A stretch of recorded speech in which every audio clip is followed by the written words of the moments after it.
Assalamualaikum warahmatullahi wabarakatuh. Kami akan menjelaskan mengenai sediaan parenteral injeksi lidokain HCl.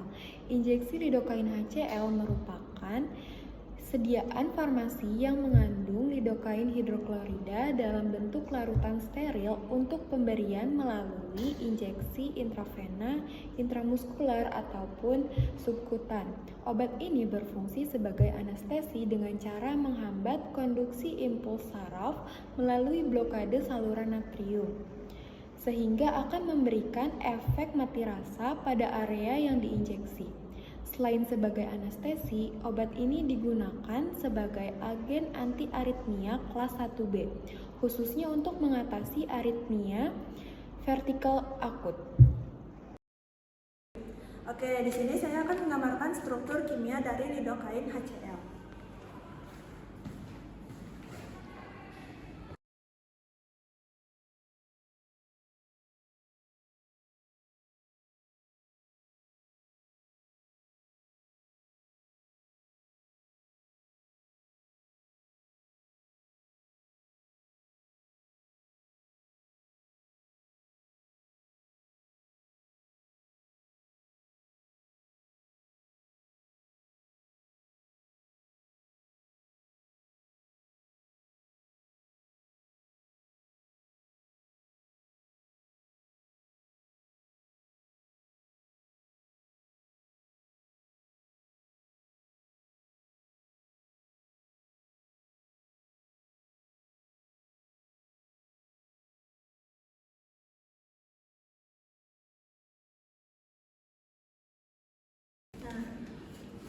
Di sini ada struktur kimia dari lidokain HCl. Dalam struktur kimia lidokain HCl ada 3 gugus fungsi utama, yaitu aromatik terkonjugasi, terus ada amina sekunder, dan ada amida. Pada sediaan injeksi lidokain HCl dilakukan uji pendahuluan. Uji pendahuluan di sini berfungsi untuk memastikan kualitas, keamanan, dan efektivitas dari sediaan sebelum digunakan secara klinis. Uji pendahuluan pada injeksi lidokain HCl tercakup yaitu uji sterilitas, uji stabilitas, uji pH, uji keseragaman volume, dan uji penetapan kadar lidokain. Pada uji sterilitas digunakan untuk memastikan bahwa sediaan bebas dari mikroorganisme yang patogen yang dapat menyebabkan infeksi. Lalu pada uji pH digunakan untuk menentukan derajat keasaman dan kebasahan sediaan untuk memastikan kesesuaian dengan standar yang ditetapkan, sehingga tidak menimbulkan iritasi atau reaksi yang tidak diinginkan saat digunakan. Lalu ada uji stabilitas. Uji stabilitas digunakan untuk menilai stabilitas kimia dan fisika sediaan selama periode penyimpanan tertentu, untuk memastikan efektivitas dan keamanan tetap terjaga hingga masa kadaluarsa. Nah, karena sediaannya injeksi, jadi ada uji keseragaman volume. Uji keseragaman volume ini digunakan untuk memastikan setiap unit sediaan injeksi memiliki volume yang konsisten sesuai dengan yang tertera pada label untuk menjamin dosis yang tepat. Lalu terakhir ada penetapan kadar lidokain. Nah, penetapan kadar lidokain ini digunakan untuk mengukur konsentrasi lidokain dalam sediaan untuk memastikan sesuai dengan spesifikasi yang ditetapkan. Nah, salah satu metode yang digunakan adalah spektrofotometri UV-Vis. Baik, selanjutnya ada struktur dari lidokain HCl, di mana struktur lidokain HCl ini tuh dapat diidentifikasi dengan contohnya dengan spektrofotometri UV. Kenapa demikian? Karena pada struktur lidokain HCl ini dia memiliki gugus kromofor, ya, gugus kromofor, di mana gugus kromofor ini merupakan ikatan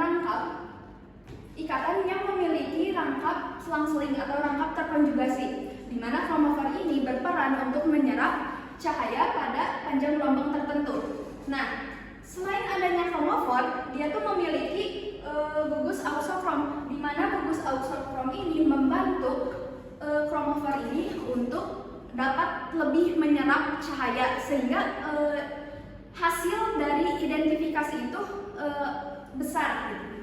Selanjutnya, lidocaine HCl berperan sebagai anestetik lokal. Kenapa demikian? Karena pada struktur lidocaine HCl ini dia memiliki gugus amina sekunder, di mana gugus amina sekunder ini berperan untuk anestetika lokal. Perancangan injeksi lidocaine ini harus melibatkan beberapa pertimbangan agar kita mengetahui keamanannya. Ada 3 aspek utama di dalam pertimbangan ini. Yang pertama itu adalah formula dan juga komposisi, di mana kita tuh harus mempertimbangkan injeksi lidocaine tersebut itu harus sesuai dengan dosis atau konsentrasinya. Yang kedua, dia itu harus menggunakan pelarut, yaitu pelarut Aquades. Lalu jika dibutuhkan zat tambahan lain harus diperhitungkan secara baik, dan juga injeksinya harus steril. Lalu yang kedua itu ada pembentukan sediaan dan juga kemasannya. Bentuk sediaannya itu ada 2, ada ampul ataupun vial. Ampul itu digunakan secara tunggal, lalu untuk vialnya itu digunakan dengan dosis yang ganda. Lalu dalam kemasannya itu harus mencantumkan seperti kandungan obatnya, tanggal expire atau tanggal kadaluarsanya, dan juga instruksi penyimpanannya. Lalu yang ketiga itu ada perkembangan klinis, di mana dosisnya itu harus disesuaikan, dan jika ada dosis maksimum itu harus diperhatikan dengan baik agar terhindar dari toksisitas.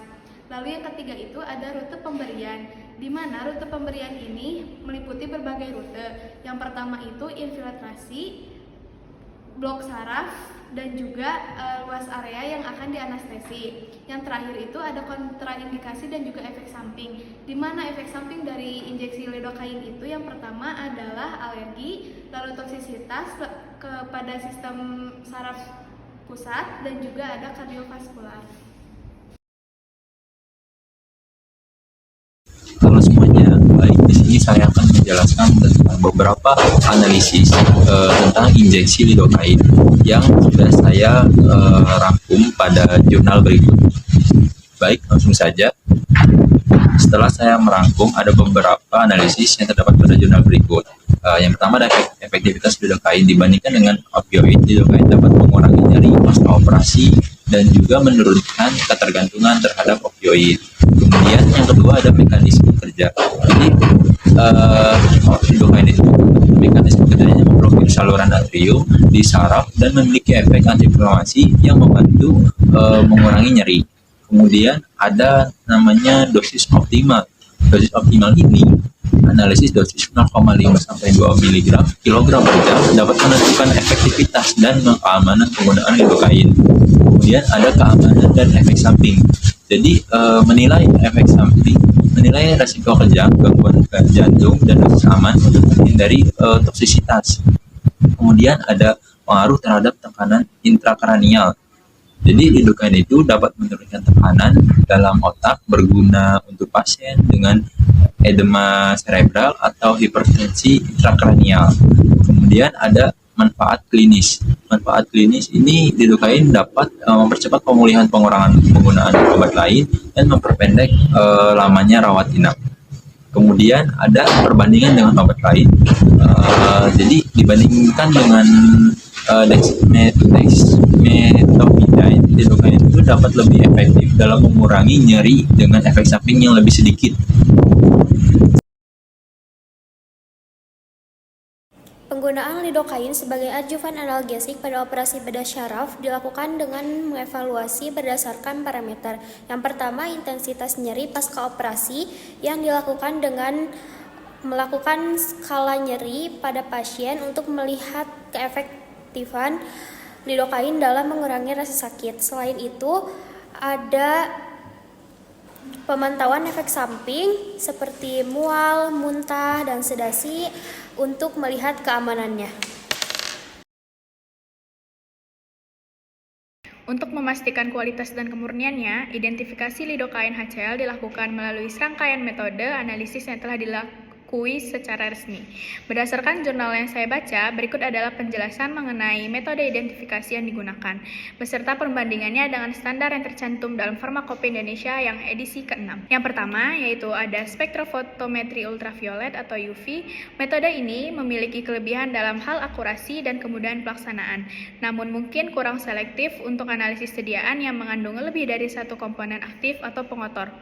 Lidocaine HCl ini menunjukkan puncak absorbansi maksimum pada panjang gelombang sekitar 263 nanometer dalam larutan netral atau HCl encer. Lalu yang kedua yaitu ada spektroskopi inframerah. Spektrum inframerah lidocaine HCl menampilkan pita serapan karakteristik yang sesuai dengan gugus fungsi yang ada di dalam molekulnya.